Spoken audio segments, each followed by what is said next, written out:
Hello everyone, welcome to daily current affairs. Date है आज की 21 नवंबर। पहली न्यूज़ है हमारी अलेक्जेंडर और चंद्रगुप्त मौर्य से। तो यूपी के सीएम योगी आदित्यनाथ जी ने ये कहा कि चंद्रगुप्त मौर्य जिन्होंने मौर्य साम्राज्य की स्थापना की थी 4th सेंचुरी में, उन्होंने डिफीट किया था अलेक्जेंडर को। तो उसके बावजूद भी जो है जो भी हिस्टोरियंस हैं, जो इतिहासकार हैं, वो अलेक्जेंडर को ही द ग्रेट कह के बुलाते हैं। बात करते हैं अलेक्जेंडर की। तो देखिए, अलेक्जेंडर का जन्म 356 बीसी में हुआ था, 356 बीसी में पेला में हुआ था, जो कि एंशियंट ग्रीस में पड़ता है। और इनके पिता का नाम था किंग फिलिप सेकंड। और किंग फिलिप सेकंड के बाद जो है ये राजगद्दी पे बैठे थे, ये राजा बने। और जब ये राजा बने तो इनकी जो उम्र थी अलेक्जेंडर की, वो 20 साल के थे।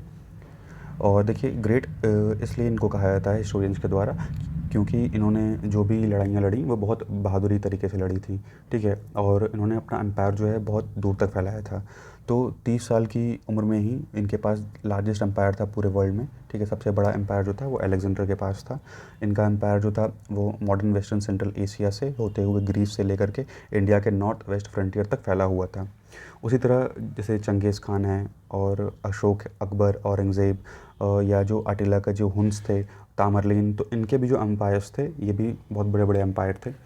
तो अब बात करते हैं कि कैसे अलेक्जेंडर जो है इंडिया में आता है। तो 327 बीसी में अलेक्जेंडर जो है वो इंडस रिवर को, यानी सिंधु नदी को जो है पार करता है of the old Persian empire and begin as an Indian campaign last about 2 years। तो यहाँ से इसके 327 बीसी में जो है इंडस नदी को पार करके जो है अलेक्जेंडर इंडिया में प्रवेश करता है। और सबसे पहले जो है तक्षशिला पे आक्रमण करता है। तो तक्षशिला में जो है तक्षशिला के जो राजा रहते हैं उनको हराता है। उसके बाद जो है दूसरा इनका जो मुकाबला होता है वो होता है 326 बीसी में। ठीक है। तो ये होता है पोरस के साथ होता है। और इसको बोलते हैं बैटल ऑफ हाइडेप्स। तो बैटल ऑफ हाइडेप्स हुआ था 326 बीसी में अलेक्जेंडर और पोरस के बीच में। तो यहाँ पे क्या होता है कि ये पोरस को जो है हरा देते हैं अलेक्जेंडर।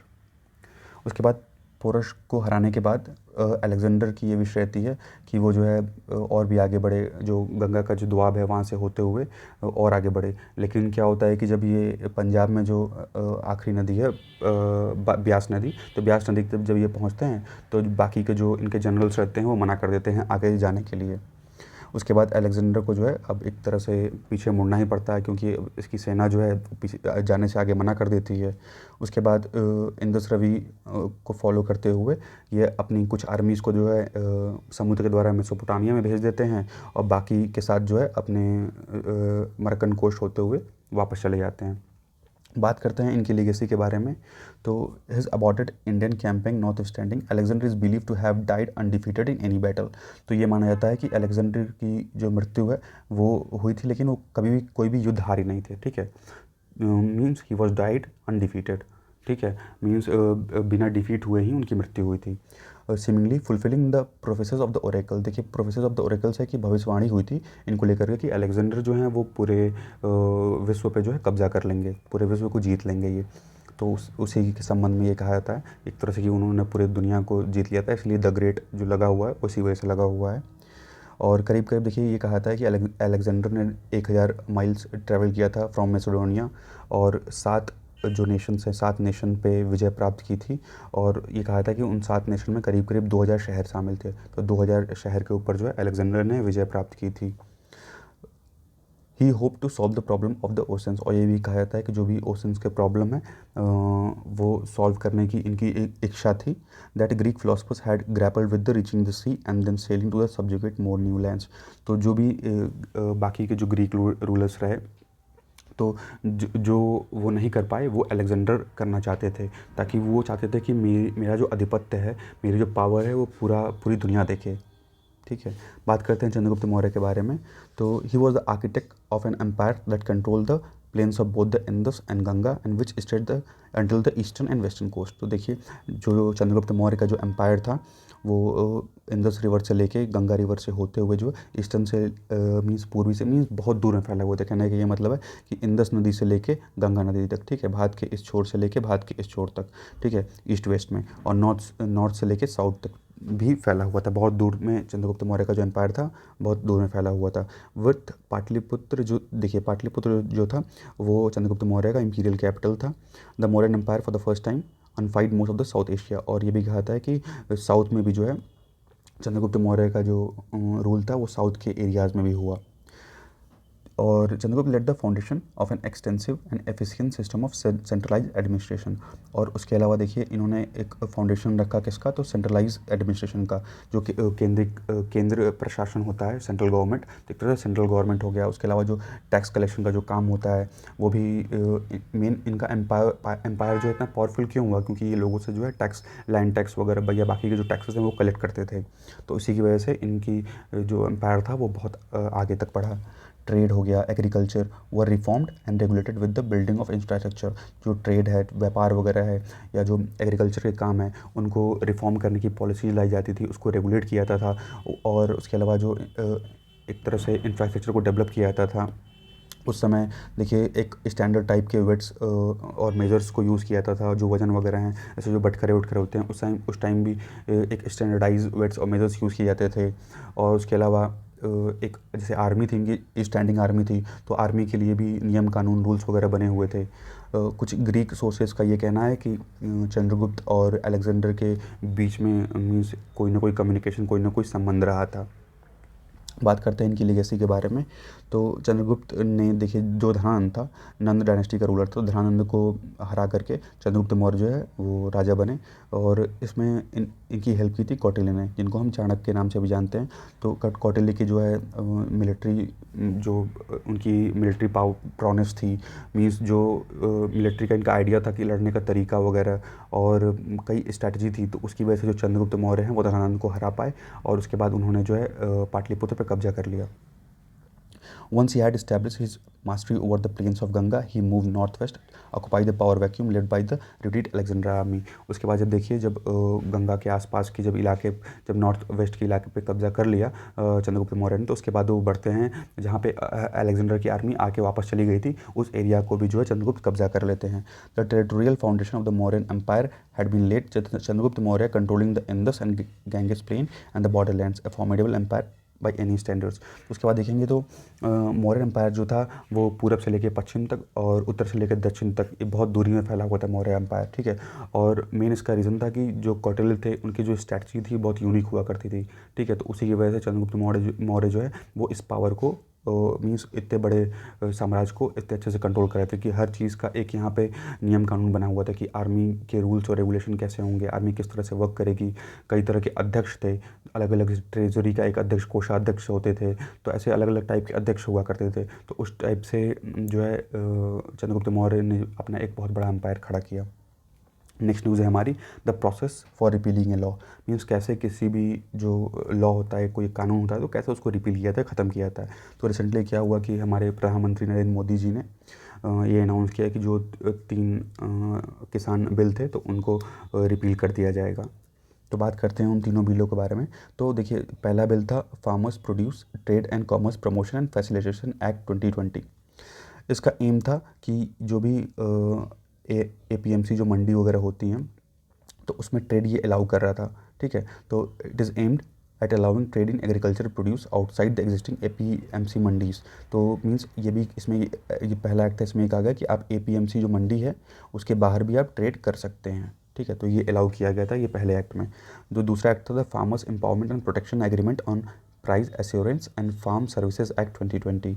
तो इसका जो मेन मकसद था वो कॉन्ट्रैक्ट फार्मिंग से था, ठीक है, कि कॉन्ट्रैक्ट फार्मिंग जो है की जा सकती है, उसके लिए एक फ्रेमवर्क दिया गया था इसमें। तीसरा जो एक्ट था इसेंशियल कमोडिटीज़ एक्ट 2020। इसमें ये कहा गया था कि जैसे सेरल्स, दाल हो गई, pulses, oil seeds, edible oils, या प्याज हो गया, ठीक है, पोटैटो, आलू हो गया, तो इन सब चीज़ों को जो है इसेंशियल कमोडिटीज़ से रिमूव किया गया। तो इन सब चीज़ों को इसेंशियल जो कमोडिटी होती है, जो ज़रूरी वस्तुएं होती हैं, उसकी लिस्ट से जो है इसको निकाल दिया गया था। तो यही जो 3 कंट्रोवर्शियल लॉज थे, फार्म लॉज, तो इन्हीं को अनाउंस किया गया है कि PM मोदी के द्वारा कि इसको रिपील कर दिया जाएगा। अब बात करते हैं कि किसी लॉ को रिपील करने का क्या मतलब होता है। Repealing a law is one of the ways to nullify a law. इसका मतलब रिपील करने का मतलब होता है एक तरह से उसको नलीफाई करना, ख़त्म करना। A law is reverse when parliament thinks there is no longer need for law to exist. देखिए, जब भी संसद को ऐसा लगे कि अब इस नियम या कानून की कोई ज़रूरत नहीं है, तो पार्लियामेंट चाहे तो उसको रिवर्स कर सकती है, नलीफाई कर सकती है। तो या जो लेजिस्लेशन है can also have a sunset clause. A particular date after which they cease to exist. तो सनसेट क्लॉज में क्या किया जाता है कि एक डेट निर्धारित कर दी जाएगी। सपोज करिए इसे कह दिया गया कि 1 तारीख से, तो अब 1 तारीख से अब वो जो लॉ है वो नलीफाई हो जाएगा, ठीक है, वो सनसेट क्लॉज में चला जाएगा। मीन्स अब वहाँ पे एक तरह से सनसेट का मतलब होता है उसको छुपा लेना, तो एक तरह से वो चीज़ ख़त्म हो जाएगा। How can the government repeal a law. अब बात करते हैं कि सरकार कैसे किसी लॉ को, किसी कानून को रिपील कर सकती है, ख़त्म कर सकती है। तो government can repeal a law in 2 ways. तो 2 तरीके हैं जिसके द्वारा सरकार के द्वारा ये नियम को रिपील किया सकता है। It can neither bring a bill to repeal the 3 laws और promulgate an ordinance that will have to subsequently replace with a bill within 6 months। तो देखिए ये क्या कर सकती है कि संसद के द्वारा जो है एक बिल निकाला जा सकता है, एक बिल, ताकि ये तीनों लॉ को ख़त्म करने के लिए, या उसके अलावा एक अध्यादेश जो है, राष्ट्रपति एक अध्यादेश जारी कर सकता है, उसके द्वारा भी इसको रिप्लेस किया सकता है। For repeal the power of parliament is same as enacting law under the constitution. देखिए रिपील करने के लिए वही प्रोसीजर है जो एक लॉ बनाने के लिए प्रोसीजर है, ठीक है। तो रिपील करने के लिए भी जो पार्लियामेंट जो तरीका अपनाती है लॉ बनाने का, तो वही सेम तरीका जो है वो रिपील करने के लिए भी यूज़ किया सकता है, जो हमारे संविधान में दिया हुआ है। जो हमारा अनुच्छेद 245 है, article 245 the constitution which gives parliament the power to make laws, also give the legislative body the power to repeal them through the repealing and amending act. तो देखिए जब 245 ये पावर देता है कि जो लॉज हैं उसको रिपील भी, जो भी लॉज बनाए गए पार्लियामेंट के द्वारा, तो जो लेजिस्लेटिव बॉडी है उसको चाहे तो वो रिपील कर सकती है। ये एक्ट पास किया गया था 1950 में, और उस समय जो है 72 एक्ट्स को रिपील किया गया था। A law can be repeal either in its entirely. देखिए कई तरीके से लॉ रिपील किया जाता है। जैसे पहला तो है कि इंटायरली कम्प्लीटली वो रिपील हो जाएगा, पूरी तरीके से उसको रिपील कर दिया जाएगा, उसमें कुछ भी नहीं बचेगा। और एक होता है कि उसमें कुछ पॉइंट्स जो कि मान लीजिए वो पॉइंट्स मान लीजिए सही नहीं है, तो उसे मान लीजिए 10 पॉइंट्स हैं उसमें, तो केवल 10 पॉइंट्स में से 5 पॉइंट को रिपील किया गया और बाकी के जो 5 पॉइंट्स हैं वो वैलिड रहेंगे। तो इस तरीके से भी लॉ को रिपील किया जाता है। या एक तरीका है कि पूरा ख़त्म कर दिया जाए, या एक तरीका है कि उसके कुछ पार्ट को ही ख़त्म किया जाए। अब बात करते हैं कि क्या प्रोसेस है एक लॉ को रिपील करने का, ख़त्म करने का। 2 तरीके हैं कि एक ऑर्डिनेंस के थ्रू कर सकते हैं, ठीक है, राष्ट्रपति एक अध्यादेश जारी करके, ऑर्डिनेंस जारी करके उसको रिपील कर सकते हैं, या थ्रू लेजिस्लेशन। तो या तो लेजिस्लेशन के द्वारा भी किया जा सकता है। देखिए ऑर्डिनेंस के टाइम में जब अध्यादेश जारी होता है तो it would need a replaced by a law passed by parliament with in 6 months। तो उसमें क्या होगा, अगर ये ऑर्डिनेंस के द्वारा रिपील करते हैं तो ये ज़रूरी होगा कि पार्लियामेंट जो है 6 महीने में एक लॉ पास करे उससे संबंधित, तभी उस चीज़ को वैलिड माना जाएगा। अगर ऑर्डिनेंस जो है, जो अध्यादेश अगर लैप्स कर देता है, मीन 6 महीने के अंदर अंदर वो कोई लॉ पास नहीं करते उससे संबंधित, तो it is not approved by parliament, the repeal can be revived. तो अगर वो 6 महीने के अंदर मान लीजिए कि यहाँ से प्रेसिडेंट ने अध्यादेश जारी किया और 6 महीने तक पार्लियामेंट कोई भी लॉ पास नहीं करता उससे संबंधित, तो वो अपने आप जो वो जो है वो फिर से एक्टिवेट हो सकता है। तो जब तक पार्लियामेंट कोई लॉ पास नहीं करेगा तब तक उसको रिपील नहीं किया जा सकता। तो the government can also bring legislation to repeal the farm law. उसके अलावा जो सरकार है वो लेजिस्लेशन एक नियम भी ला सकती है जिसके तहत वो फॉर्म लॉ जो है वो रिपील किए जा सकते हैं। It will have to pass by the both houses. लेकिन उसके लिए क्या होगा कि दोनों हाउसेज से पास करना पड़ेगा, मीन्स लोकसभा से भी ये पास होगा और राज्यसभा से भी पास किया जाएगा। And receive the president assent before it comes into effect. और उसके बाद जो है राष्ट्रपति की सहमति भी चाहिए, उसके बाद वो इफेक्ट में आ जाएगा। All 3 farm laws can be repeal through a single legislation. और देखिए जो भी ये तीनों फॉर्म लॉ हैं एक सिंगल लेजिस्लेशन के द्वारा रिमूव किए जा सकते हैं। Usually bills title repealing and amendment are introduce for this purpose. तो इसी के लिए जो है रिपीलिंग और अमेंडमेंट को यहाँ पे यूज़ किया जाता है। सेकेंड अगली न्यूज़ है हमारी स्मार्ट पुलिसिंग इंडेक्स 2021 से। तो देखिए सर्वे किया गया था इंडियन पुलिस फाउंडेशन के द्वारा, IPF के द्वारा सर्वे किया गया, और अपने सर्वे में ये कहा गया कि बिहार और उत्तर प्रदेश जो है, सभी स्टेट्स में बिहार और उत्तर प्रदेश में पुलिस में जो सेंसिटिविटी है वो हमें कम देखने को मिली है। तो ये इंडियन पुलिस फाउंडेशन की एक रिपोर्ट है जो कंडक्ट की गई थी होल नेशन वाइड। तो उसमें ये कहा गया कि बिहार और उत्तर प्रदेश सबसे लोवेस्ट स्कोर किए हैं, ठीक है, in a perception of sensitivity. तो देखिए national human right commission has asked the union ministry of home affairs and the state government to set up a police complaint authority. तो देखिए नेशनल ह्यूमन राइट कमीशन जो है हमारा NHRC, इसने union ministry of home affairs और state की जो सरकारें हैं उन लोगों से ये कहा था कि आप एक मीन्स वो बनाइए, एक पुलिस की कंप्लेन अथॉरिटी बनाइए as per the judgment in Prakash Singh versus Union of India. तो देखिए Prakash Singh versus Union of India के केस में जो है ये कहा गया था, तो उसी को लेकर के एनएचआरसी ने राज्य सरकारों को और यूनियन मिनिस्ट्री को कहा था कि एक पुलिस कंप्लेन अथॉरिटी होनी चाहिए जहाँ पे लोग जो है शिकायत कर सकें अगर पुलिस उनकी बात नहीं सुनती है। तो बात करते हैं स्मार्ट पुलिसिंग की। तो देखिए स्मार्ट पुलिसिंग का जो आइडिया था वो DGP of state and central police organisation meeting के टाइम में इंट्रोड्यूस किया गया था हमारे प्राइम मिनिस्टर के द्वारा, ठीक है, जो कि गुवाहाटी में हुआ था 2014 में, ठीक है। तो उसी में ये स्मार्ट पुलिसिंग का जो आइडिया है वो आया था सामने।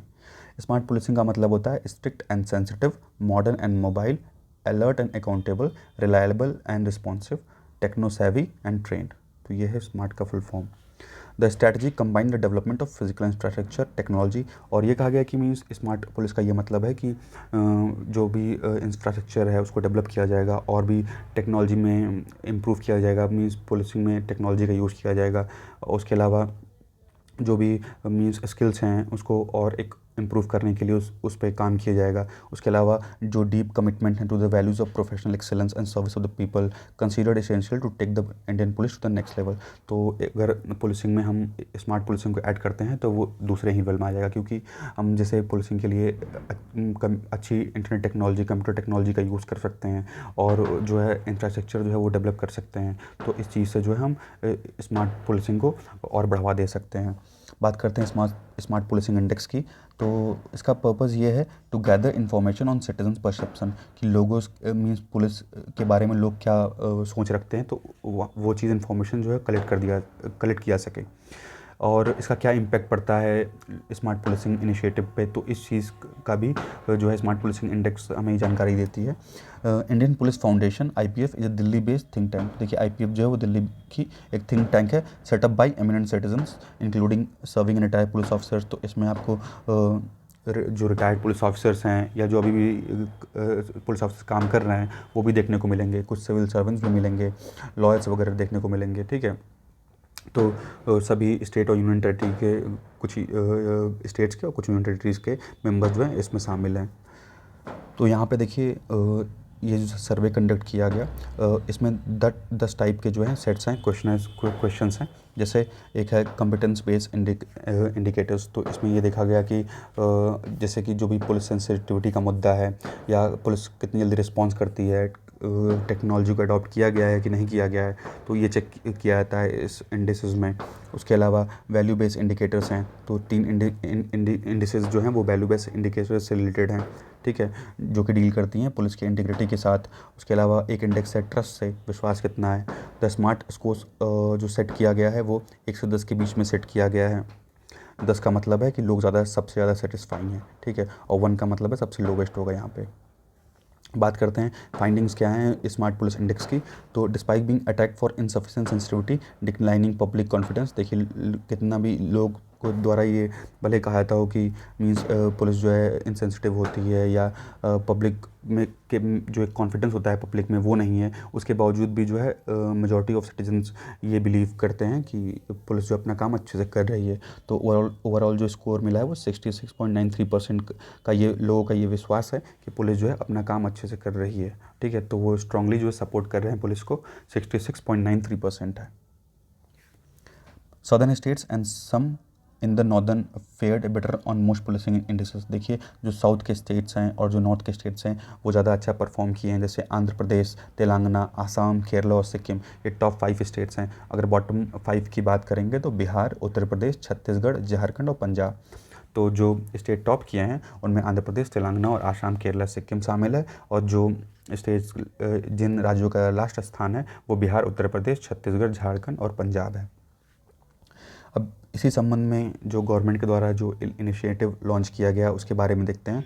तो ranking of police stations across the country is an annual exercise. देखिए जो पुलिस स्टेशंस की रैंकिंग की जाती है मिनिस्ट्री ऑफ होम अफेयर्स के द्वारा, ठीक है। तो ये हर साल जो है ये एक्सरसाइज कंडक्ट की जाती है।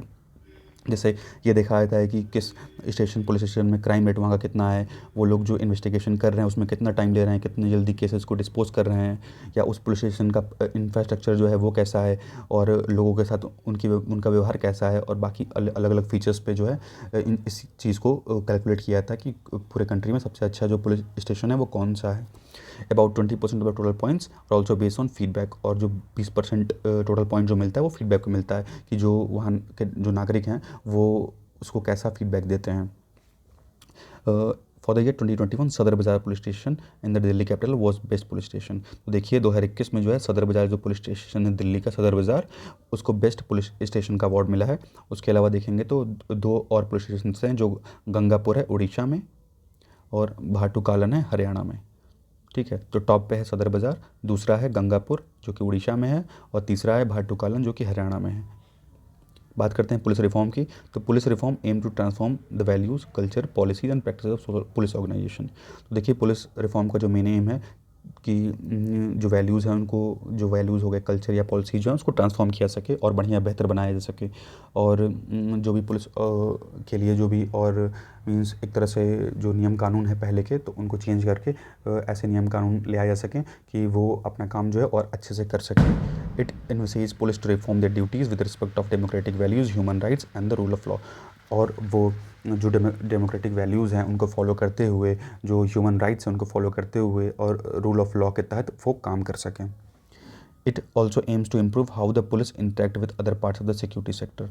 और जो पुलिस इंटरेक्ट करती है दूसरे, जैसे कि मान लीजिए जो एडवोकेट्स हो गए हैं या कोर्ट्स हो गए हैं या जो एग्जीक्यूटिव के साथ या पार्लियामेंट्री के साथ, तो इन सब चीज़ों में उनकी और इम्प्रूवमेंट को इंक्रीज़ किया सके। ठीक है, और उनको इम्प्रूव किया सके, जो उनका इंट्रैक्शन है इन सब से, तो उस इंट्रैक्शन को और इम्प्रूव किया सके। देखिए पुलिस जो है वो आती है शेड्यूल 7 में हमारे संविधान के, जो 7वीं अनुसूची है, 7वीं अनुसूची में स्टेट लिस्ट में आती है। ठीक है, स्टेट लिस्ट में है पुलिस। नेक्स्ट न्यूज़ है हमारी 25 ईयर्स ऑफ पंचायत। तो देखिए जो पेशा एक्ट है 1996 का, इसको 25 साल हो गए हैं।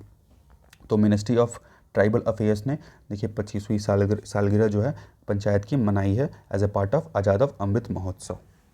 तो बात करते हैं पेशा के बारे में। तो देखिए पेशा जो है वो इनेक्ट किया गया था फॉर इंश्योरिंग सेल्फ गवर्नेंस। ठीक है, सेल्फ गवर्नेंस इंश्योर करने के लिए ग्राम पंचायत का गठन किया गया। ठीक है, शेड्यूल एरियाज़ जो हैं हमारे शेड्यूल एरियाज़ में, तो शेड्यूल जो एरियाज़ हैं वो हमारे 5वीं अनुसूची में आते हैं, जो हमारी 5th शेड्यूल है कॉन्स्टिट्यूशन का, तो इसमें आते हैं शेड्यूल एरियाज़। तो शेड्यूल एरियाज़ में जैसे देखिए जो रीजन है तेलंगाना हो गया, आंध्र प्रदेश हो गया, छत्तीसगढ़, गुजरात, हिमाचल प्रदेश, झारखंड, MP, महाराष्ट्र, उड़ीसा और राजस्थान, तो ये सब जो स्टेट्स हैं ये शेड्यूल एरियाज़ में आते हैं। ऐसी एरिया जहाँ पे जो ट्राइबल कम्युनिटीज़ हैं उनकी पॉपुलेशन ज़्यादा हो। ठीक है, जो ट्राइब्स हैं, जहाँ ट्राइब्स रहते हैं उनकी पॉपुलेशन ज़्यादा है, तो उस एरिया को जो है शेड्यूल एरिया घोषित किया जाता है।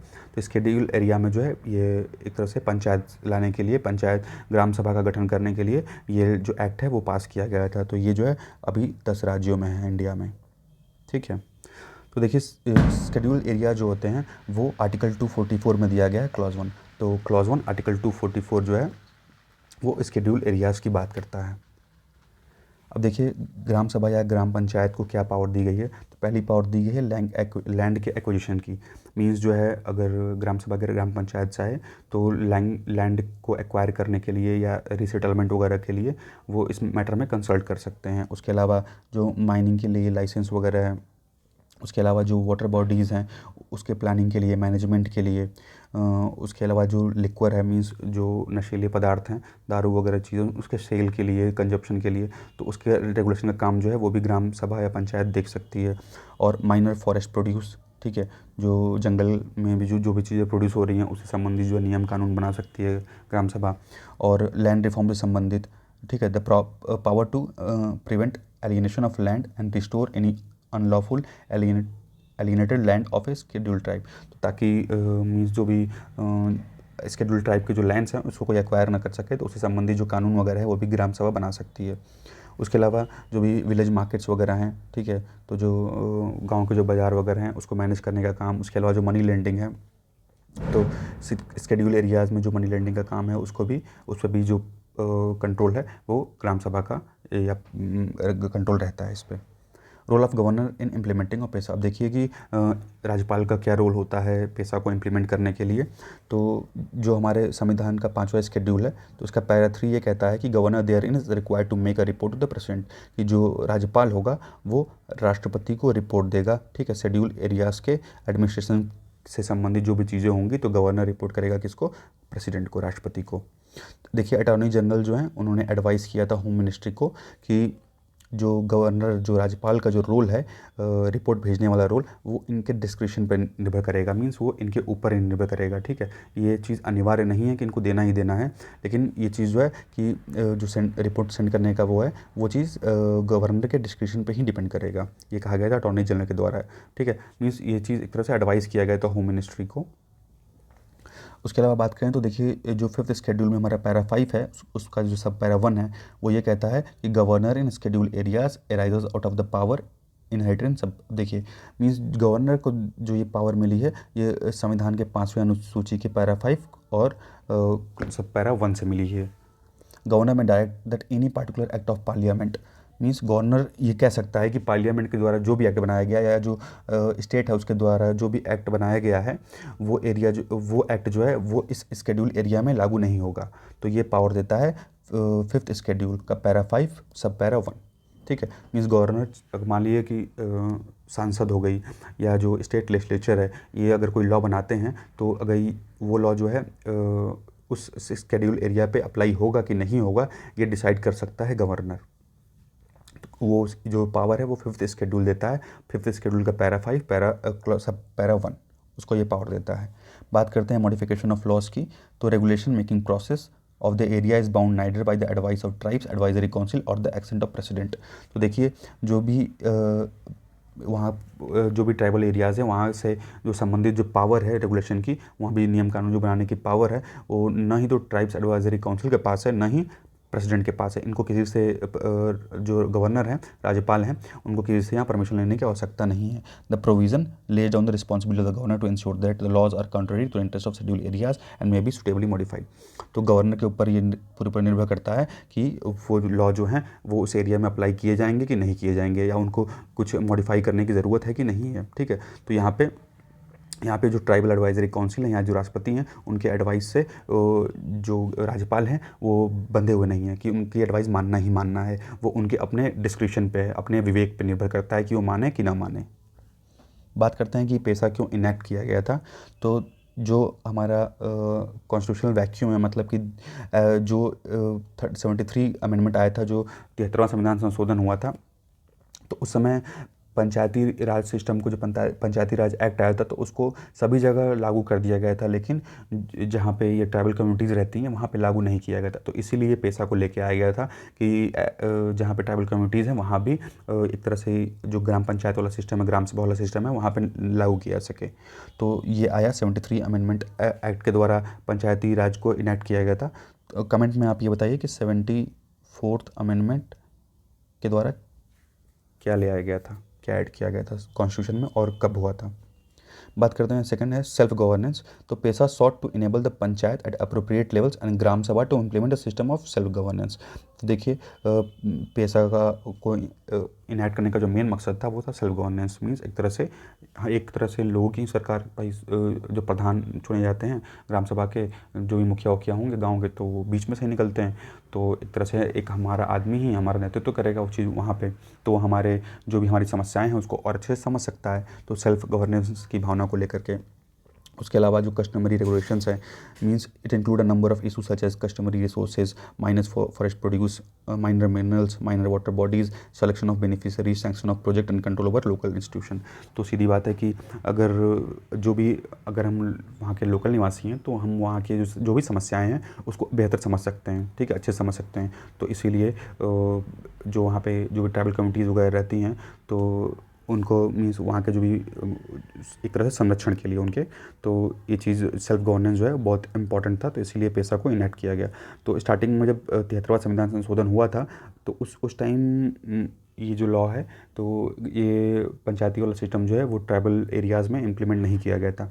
तो बाद में पेशा लाया गया और पेशा के थ्रू ही ट्राइबल एरियाज़ में भी इसको इम्प्लीमेंट किया गया। बात करते हैं क्या सिग्निफिकेंस है पैसा का।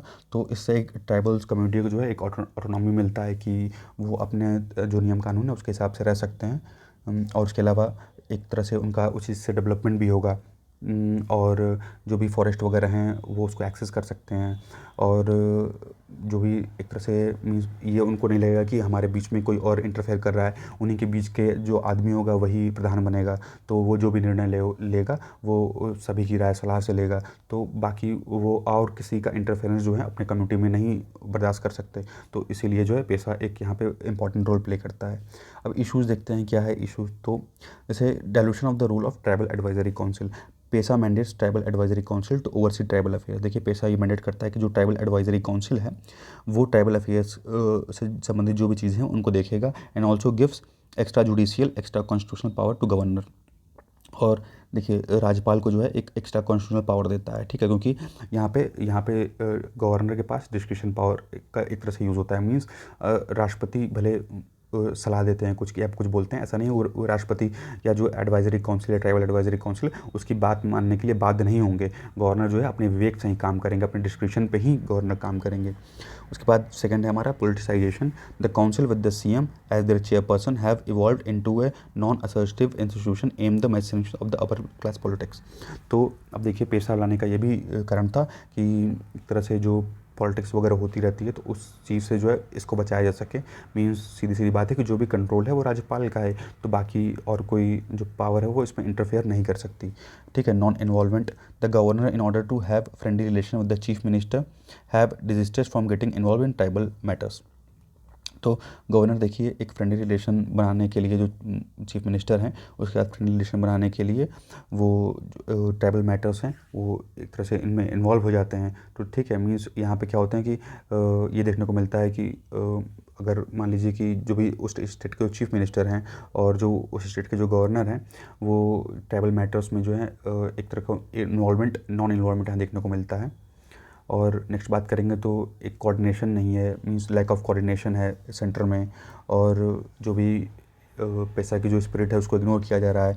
The state legislation have omitted some of the fundamental principles without which is the spirit of PESA can never be realised. तो कुछ ऐसे मींस प्रिंसिपल्स को रिमूव कर दिया गया है, इसके बिना पैसा का उतना कोई महत्व नहीं है। उसके अलावा जो डिफिनीशन है वो एम्बिगियस डिफिनीशन है। No legal definition in terms like minor water bodies minor minerals exist in the books. तो मीन्स अच्छे से जो कई टर्म्स हैं उसको अच्छे से एक्सप्लेन नहीं किया गया है, तो इसकी वजह से भी ये चीज़ है।